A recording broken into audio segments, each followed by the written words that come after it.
ఓం శ్రీ గురుభ్యో నమః. రవి బుధుల యొక్క కలయిక సెప్టెంబర్ 5వ తారీఖు నుంచి 16వ తారీఖు వరకు కూడా 11 రోజుల పాటు రవి బుధులు సింహరాశిలో సంచారం చేయబోతున్నారు. రవి స్వక్షేత్రంలో సింహరాశిలో ఉండటం, సంవత్సరం తర్వాత మళ్ళీ అదే సింహరాశిలోకి సూర్య భగవానుడు ప్రవేశించటం, అది కూడా మిత్రగ్రహంతో ఏదైతే 11 రోజుల పాటు మిత్రగ్రహంతో కలిసి ఉండటం వల్ల బుధాదిత్య యోగం అనేది ఏర్పడింది. మరి మేషాది ద్వాదశ రాశుల వాళ్ళకి ఎలాంటి ఫలితాలు ఉండబోతున్నాయో మనం ఒక్కసారిగా పరిశీలన చేద్దాం. మకర రాశి వాళ్ళకి అష్టమ స్థానంలో రవి బుధుల యొక్క కలయిక వల్ల శరీరం నందు కొంత ఆరోగ్యం కొద్దిగా బాగలేకపోవడం జరుగుతుంది. అంటే అది కంటే కూడా కొంత గుదుటిపడే అవకాశాలు ఉంటాయి. నిరుద్యోగులకు మంచి ఉద్యోగాలు రావటం, అలానే ఆకస్మికంగా ధనలాభం, ఫైనాన్షియల్ పరంగా గ్రోత్ ఉండటం, అలానే మంచి ఉద్యోగాలకి కొంత ట్రాన్స్ఫర్ అయ్యే అవకాశాలు ఉండటం, దానితో పాటు శత్రువుల యొక్క వృద్ధి అనేది తగ్గుతూ ఉంటుంది. అంటే శత్రువులు దూరంగా వెళ్ళిపోవటం జరుగుతూ ఉంటుంది. అంటే ఆర్థిక పరంగా సమస్యలనే ఉండవు, కానీ ఫైనాన్షియల్ పరంగా గ్రోత్ అనేది బాగా ఎక్కువ ఉంటుంది. కానీ హెల్త్ సంబంధించిన ఇష్యూస్ జరగకుండా చూసుకోవాలి. అంటే ఆరోగ్యము, మనశ్శాంతి, మనస్తాపము, మనోవ్యాకుల్యత, ఈ విషయాల్లో కొంత శ్రద్ధ పెట్టాలి. భోజనం ముందు అభిరుచి లేకపోవడం, వేళకు భోజనం చేయలేకపోవడం వల్ల కూడా ఆరోగ్యపరంగా కొన్ని ఇబ్బందులు కలుగుతుంటాయి. ఆ ఇబ్బందులు కలగకుండా మితాహారాన్ని, అలానే ఆహారాన్ని తీసుకోండి. ఏదైనా ఇష్టమున్నా అయిష్టమున్నా కూడా ఆహారాన్ని తీసుకొని ముందుకు వెళ్ళండి. దాంతోపాటు విసుగు, కోపము, చిరాకులు కలగకుండా చూసుకోండి. ధనధాన్య వృద్ధి కలుగుతూ ఉంటుంది. అంటే బంగారు ఆభరణాలు కొనుగోలు చేస్తారు, ఇళ్ళు, ప్లాట్లు, రియల్ ఎస్టేట్ కొనుగోలు చేయటం, భాగస్వామ్య వ్యాపారం అనేది బాగా కలిసి రావటం, ఎమినెంట్ స్కాలర్స్తో ప్రయాణం చేయటము, వృత్తి ఉద్యోగ వ్యాపార రంగాల్లో కూడా కొన్ని చికాకులు కలుగుతున్నా కూడా ముందుకు వెళ్ళే అవకాశం ఉంటుంది. తక్కువగా మాట్లాడటం మంచిది. గర్భ సంబంధమైన వ్యాధులు, అంటే ఏదైతే స్త్రీలకి గైనిక్ సంబంధించిన ఇష్యూస్ రాకుండా చూసుకోండి.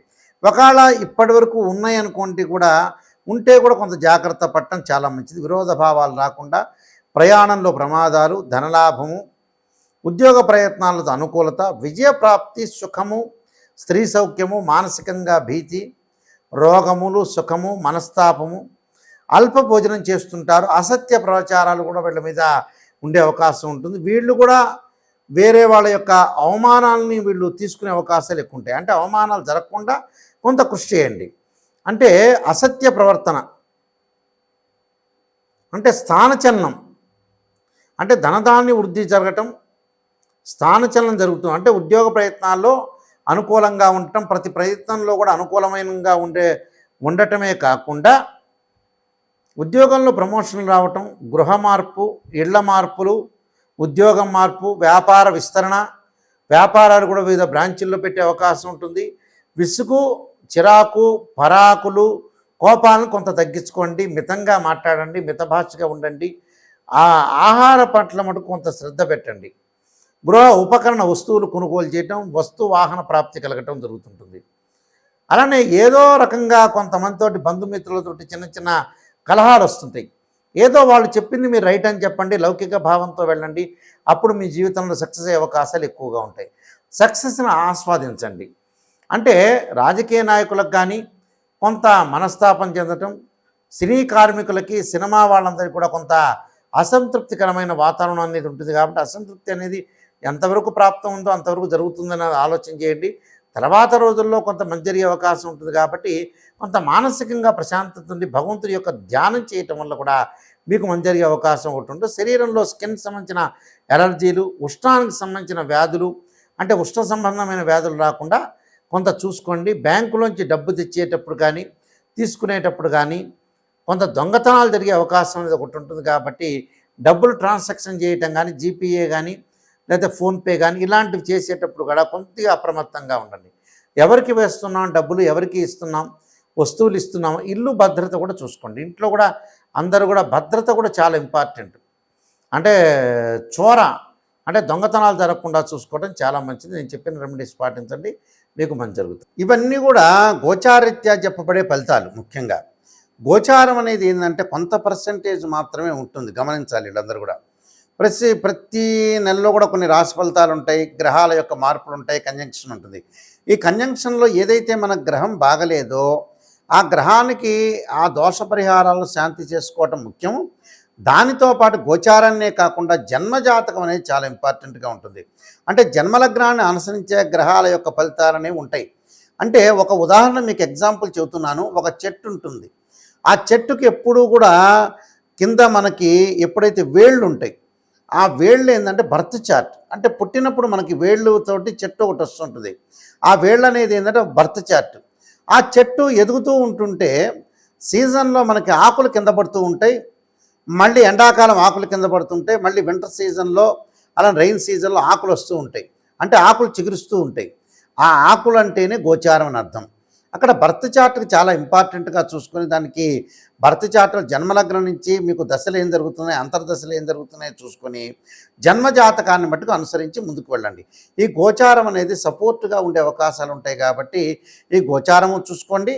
కానీ మెయిన్ వచ్చేటప్పుడు బర్త్ చార్ట్ను పెట్టి అనుసరించి మనం ముందుకు వెళ్తే చాలా మంచిది. అందువల్ల ఏదన్నా రెమెడీస్ అనేవి ఉంటే కూడా జాతకాన్ని బట్టి అనుసరించి ముందుకు వెళ్ళాలి. గోచారం అనేది ఈ నెలలో ఎలా బాగుందా లేదా చూసుకోవాలి. అలానే మనం పుట్టినప్పుడు కూడా సమయాన్ని బర్త్ చార్ట్ని చూసుకొని జన్మలగ్నాన్ని అనుసరించి చెప్పడం అనేది చాలా మంచిది. అయితే ప్రత్యేకంగా కొన్ని పరిహారాలు చేసుకుంటే మీకు మంచి జరిగే అవకాశం ఖచ్చితంగా ఉంటుంది. సూర్యభగవానుడు ఆరాధన చేయాల్సిన వ్యక్తులు ఎవరైనా సరే ఈ రాశి వాళ్ళు ఏమి చేయాలని చాలామంది కూడా సందేహం అడుగుతుంటారు. ముఖ్యంగా 4 విషయాలను ప్రత్యేకంగా చెబుతాను, వింటుండండి మీరు.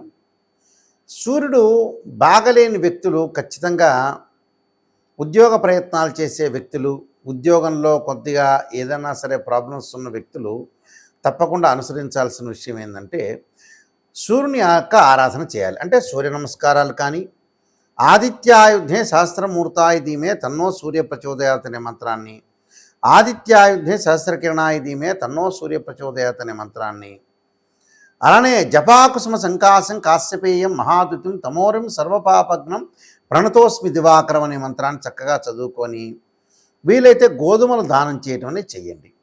బుధగ్రహం అనుకూలంగా లేని వ్యక్తులు తప్పకుండా బుధుడిని ఆరాధన చేయాలి.